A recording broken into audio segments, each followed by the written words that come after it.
اسلام آباد میں تو ویسے ٹائیگر فورس کی ضرورت ہی نہیں ہے. بلدیاتی نظام فعال ہے. ہر یونین کونسل میں ہمارے ممبرز موجود ہیں.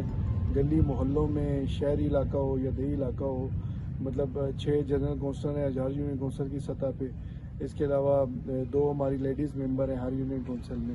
ایک ہمارا یوتھ کونسلر ہے, ایک کسان ممبر ہے جو ورکر ہے. اس کے علاوہ ٹیکنوکریٹ, مطلب ہر طرح کے چیئرمین ہیں, وائس چیئرمین ہیں.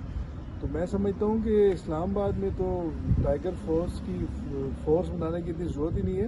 اسی اگر بلدیاتی نظام سے, اور جو بلدیاتی نمائندے ہیں جس میں ہمارے تمام جماعتوں کے ممبرز موجود ہیں, جس میں پی ٹی آئی سے بھی ہیں, پاکستان مسلم لیگ نون سے بھی ہیں, اس کے علاوہ پی ٹی آئی سے تمام جماعتوں کے ممبرز ہیں. تو میرے خیال میں تو اسلام آباد میں یہ نیا ڈرامہ انہوں نے لگا دیا ٹائیگر فورس کا. تو اس کی چیز کی ضرورت ہی نہیں ہے, اب ٹائم ہی نہیں ہے. آپ لوگوں کی ہیلپ کریں, لوگ فاقوں پہ آ گئے ہیں.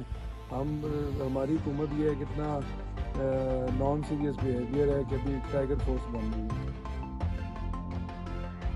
اسلام آباد میں بھی میں سمجھتا ہوں, جیسے میں نے پہلے کہا کہ اسلام آباد میں تو اس ٹائم جیسے 50 یونین کونسلز ہیں ہماری. ہر یونین کونسل میں ہمارے نمائندے بیٹھے ہوئے ہیں جنہوں نے کیمپین بھی کی ہے. گراس روٹ لیول پہ بھی جو ایشوز ہوتے ہیں لوگ انہیں اپروچ کرتے ہیں. انہیں پتہ بھی ہے کہ ہمارے علاقے میں کس گلی میں, کس محلے میں کون بندہ مستحق ہے یا کون سفید پوش ایسا بیٹھا ہے جس سے مدد کی ضرورت ہے. تو فنگر ٹپس پہ ہیں کہ ہمارے کونسلرز ہیں, سارے لیڈیز ممبرز ہیں. تو اس میں تو اسی سیٹ اپ سے اگر آپ یہ کام لے لیں تو ضرورت ہی نہیں ہے. یہ تو ویسے خواہ مخواہ کا ایک نیا انہوں نے ایشو جنریٹ کر دیا ہے کہ جی اپنے بندوں کو نوازنے کے لیے کہ ان کے تھرو اللہ معاف کرے الیکشن کمپین جو کرونا وائرس کی وبا ہے اس کو بھی ہم نے اسی سیاست کی نظر کر دی ہے. اس میں تو جو سسٹم ہے جی, میں نے سمجھتا ہوں کہ ہم نے تو انہیں آفر کی تھی گورنمنٹ کو جی کہ آپ بلدیاتی نمائندے ہیں جہاں پہ کچھ سیٹیں پی ٹی آئی نے جیتی ہوئی ہیں, کچھ نے نون نے جیتی ہوئی ہیں. ان چیئرمینوں کے تھرو ہم کام لے سکتے ہیں. اس کے علاوہ سول سوسائٹی کے لوگوں کو ہم لے سکتے ہیں. زکوٰۃ کمیٹی کے چیئرمین ہیں, ممبرز ہیں ہر یونین کونسل میں, ہر گاؤں میں, ہر شہر میں. تو ان سے ہم مدد لے سکتے ہیں. ایک پولیو کی ٹیمیں ہماری ہوتی ہیں جو گھر گھر وزٹ کرتی ہیں, ان کی ہم مشاورت لے سکتے ہیں. تو میں تو سمجھتا ہوں کہ ہم نے تو انہیں آفر کی تھی گورنمنٹ کو جی کہ آپ بلدیاتی نمائندے ہیں جہاں پہ کچھ سیٹیں پی ٹی آئی نے جیتی ہوئی ہیں, کچھ نے نون نے جیتی ہوئی ہیں. ان چیئرمینوں کے تھرو ہم کام لے سکتے ہیں. اس کے علاوہ سول سوسائٹی کے لوگوں کو ہم لے سکتے ہیں. زکوٰۃ کمیٹی کے چیئرمین ہیں, ممبرز ہیں ہر یونین کونسل میں, ہر گاؤں میں, ہر شہر میں. تو ان سے ہم مدد لے سکتے ہیں. ایک پولیو کی ٹیمیں ہماری ہوتی ہیں جو گھر گھر وزٹ کرتی ہیں, ان کی ہم مشاورت لے سکتے ہیں. تو میرے خیال میں اس کو نان سیاسی طور پہ ہم کو آگے لے کے چلنا چاہیے, کیونکہ یہ وبا ایسی ہے کہ اس سے تمام جماعتوں کو مل کے بیٹھنا چاہیے اور جو اپنی عوام ہے اس کی بہتری کے لیے سوچنا چاہیے کہ نہ کہ ہم اس کو بھی سیاست کی نظر کر دیں گے.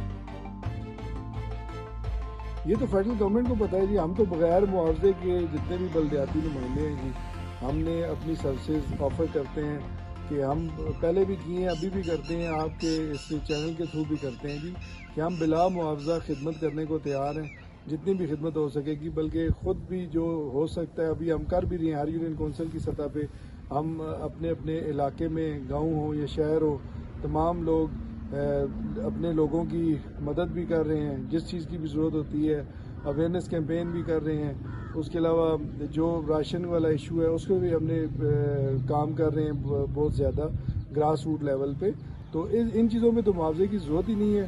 تو نہ ہی کسی کو دینا چاہیے اور نہ ہی کسی کو لینا چاہیے. بہت زیادہ تحفظات ہیں جی, کیونکہ یہ ایک چیز ایسی تھی جس میں ہمیں تمام جو سیاسی جماعتوں کو چاہیے تھا کہ ہم مل کے بیٹھتے, اس کو سیریس لیتے. لیکن بدقسمتی کے ساتھ جب کال کی گئی ویڈیو لنک پہ کانفرنس, تو جب شہباز شریف صاحب اور اس کے علاوہ جتنے بھی تھے, بلاول بھٹو صاحب, سارے موجود تھے, لیکن پرائم منسٹر صاحب اس میں نہیں شریک ہوئے. میرے خیال میں تو اس ٹائم پہ تو تمام جماعتوں کو, حکومت کو ساتھ مل کے چلنا چاہیے اور حکومت کو لیڈ کرنی چاہیے اور تمام لوگوں کو ساتھ ملانا چاہیے, نہ کہ اپنے لوگوں کو نوازنے کے چکر میں رہیں اس ٹائم بھی. تو ہم تو تیار ہیں جی مل کے کام کرنے کو. کیونکہ سیاست ہوتی رہنی ہے، لیکن یہ وبا ایسی اللہ نہ کرے یہ پھیل گئی تو اس نے یہ نہیں دیکھنا کہ وہ پی ٹی آئی والا بچ جائے گا یا خدا نہ خواستہ نون والا متاثر ہوگا. تو اس میں یہ ہے کہ ہم سب جماعتوں کو، سب لوگوں کو مل کے بیٹھنا چاہیے. جی بہت زیادہ خطرہ ہے جی. ہم لوگوں سے ریکویسٹ کر رہے ہیں کہ لوگ خدا کے لیے آپ گھروں میں رہیں، آپ باہر نہ نکلیں، سوشل گیدرنگ نہ کریں. اور حکومت سے بھی ہم گزارش کریں گے کہ مہربانی کر کے اس لاک ڈاؤن کو مضبوط کریں، اس میں کوئی نرمی نہ برتیں، کیونکہ یہ وبا صرف اس کا حل یہی ہے کہ چائنا نے اگر کنٹرول کیا تو انہوں نے لاک ڈاؤن کیا. جن ملکوں میں یہ لاک ڈاؤن صحیح نہیں ہوا وہاں پہ آپ یورپ میں دیکھ لیں جو ترقی یافتہ ممالک میں شامل ہیں، لیکن انہوں نے بھی اس وبا سے بہت زیادہ متاثر ہوئے. اور ہم پاکستان تو ہم تو بہت پیچھے ہیں، نہ ہمارے کچھ وسائل ہیں نہ کچھ ایسی چیزیں ہیں. تو اس کی چیز کا واحد حل لاک ڈاؤن ہے. ہم لوگوں سے بھی ریکویسٹ کرتے ہیں کہ وہ گھروں میں رہیں، گلے نہ ملیں، ہاتھ نہ ملائیں، اور اس طرح کوشش کریں کہ سوشل گیدرنگ نہ کریں. خدا نہ خواستہ کوئی بھی ایسی چیز ہے تو اس سے اجتناب کریں، ہاتھ بار بار دھوئیں، گھروں میں بیٹھے رہیں. تو کیونکہ یہ وائرس ایسا ہے کہ جب تک یہ گھر کے اندر سے نہیں آئے گا، جب تک آپ باہر سے گھر نہیں لے کے آئیں گے.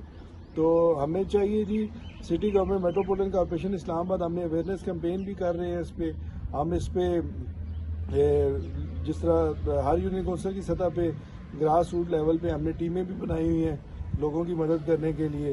تو اس چیز کو ہم تو یہی چاہتے ہیں جی کہ سب مل کے کام کریں بغیر سیاسی وابستگیوں کے، کیونکہ یہ ایسی وبا ہے کہ اس پہ ہم جب تک ہم پوری قوم اکٹھی نہیں ہوگی ہم اس پہ قابو نہیں پا سکتے.